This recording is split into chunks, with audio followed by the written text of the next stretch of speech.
anyweni me Uganda mier kucha logi kingi kekengi ngara chile bok kot mufure wa kila wore waluo ni national dialogue Uganda miero ka choke madit konen kong anacher katimo campaign mebedu president Luero mego mo yilo chie chwa ni Mao ili waje ina chole nyawe yo meru kakana eno ni wone pobira ngolo ngotwa kanyi awe mego timakija kia en rumpa ngar mo pe chia an machal Norbert Mao pa ngolo mun ngar mo kako ngar mo ma ke chuli ubiro timo gineni kikeme kwere machalo en yen ginienu ni ka upewa loka Uganda kanyang kole ubiro timo giraraj pedong ni nyang kole wendong giraj ka chuli timo petien loke ni achuli wendong raj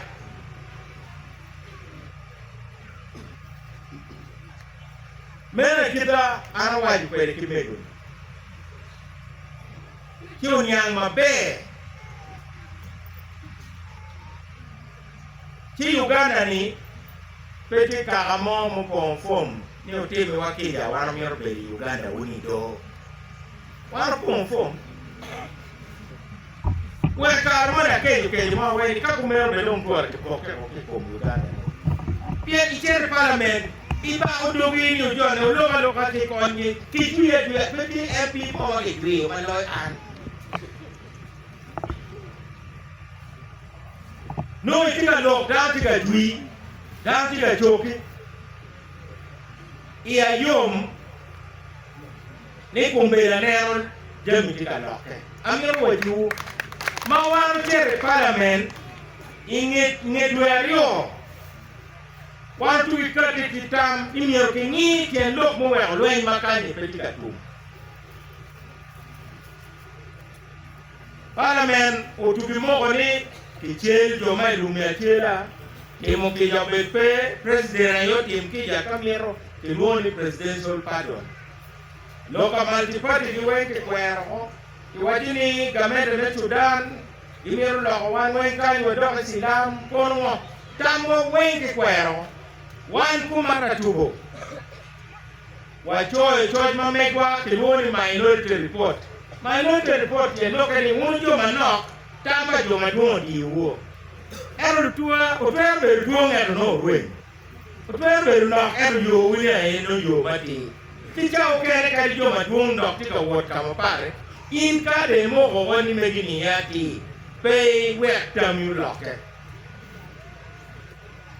wachoe bijema beach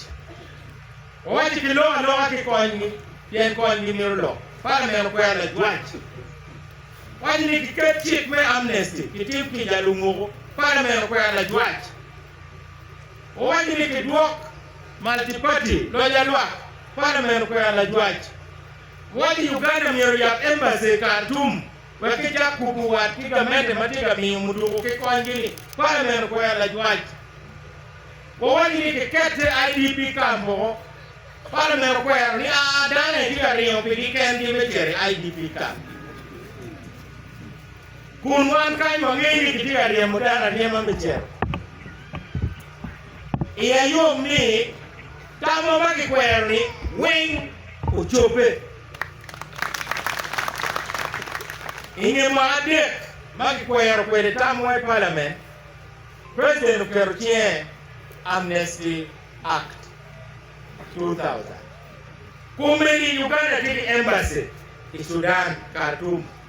umara chebe kumekien be kitika bilo pige ba Khartoum kumbe ba loimba maloni kumbe ripati wengi agonya dile mayo benero na ndala mafali no tuki FDC benero chagulanyi no tuki no benero kona nga mabilizi no tuki Conservative Party ubenero mukisha mundu no tuki ant mera ene gina wano no wamiero benja team no dio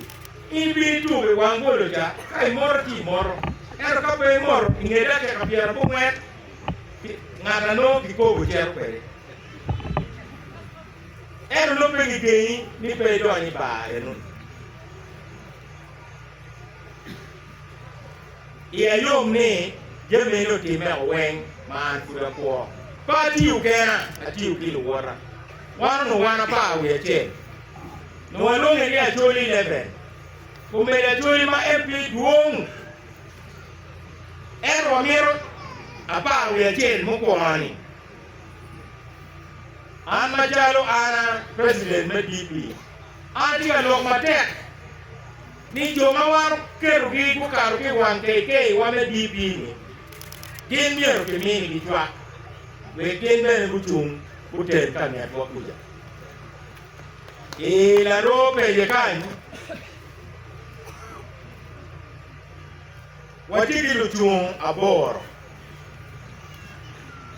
jo angwen wan lo kweki na dit ma chen ma chok kweki lo kweki ti gen go obara gen go wachini gen gi be chunye ya ti gen lo achene kan ni an pa biro kayinyo tich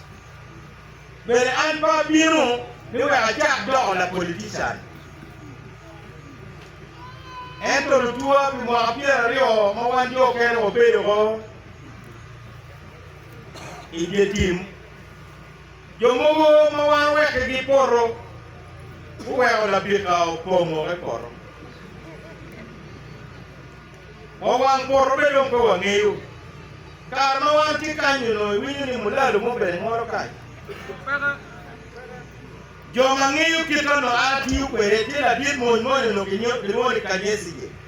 o cher bu choro o riemo kingango kitangi diene ke kana yo mar pitangi lo bi officer ala bonde dura waya para wika winyo ni mao tie ti petika temo mao wika temo peni anu na dikilu duba peni an ko hakinyonyo anda luar buj, pamit anda beri buj, ada buj. Anda ramai tapi buah. Ento, dia kira mau dimakan boleh aja.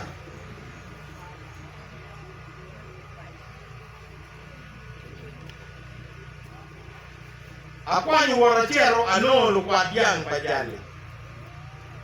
Awak ini Dyangnya kekuai kemudian. Aweni ana ya won ko me ka bereni damir mi uni apa keken o kwan jeni o ki bujor ka duga no kia be choko jeni o wen tuan mudu mo ma be ti me guru ka mana ya no pio nen o be ngoro mut jeni ni o wen o mudu nge ja o ken da mi o nge wi Apa mada ben an pamaro wo era ti wi riu be acha mo ke na ron ru ko ne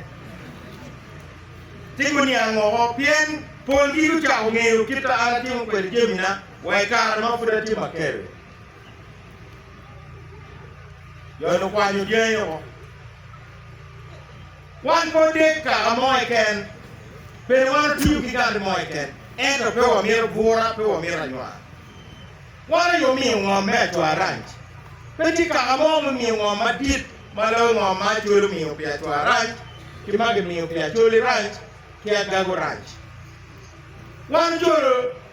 dokta ko ti pe wa mi gi mo ngom me yo wa jar kanija onye krisia lo ngom ma chulu mi ngom Wan pelu game pingomwa. Eto pikungkare ni gamete nyorkong po we kidi wa tutwal pien wa ai doglueng put pia wa jing.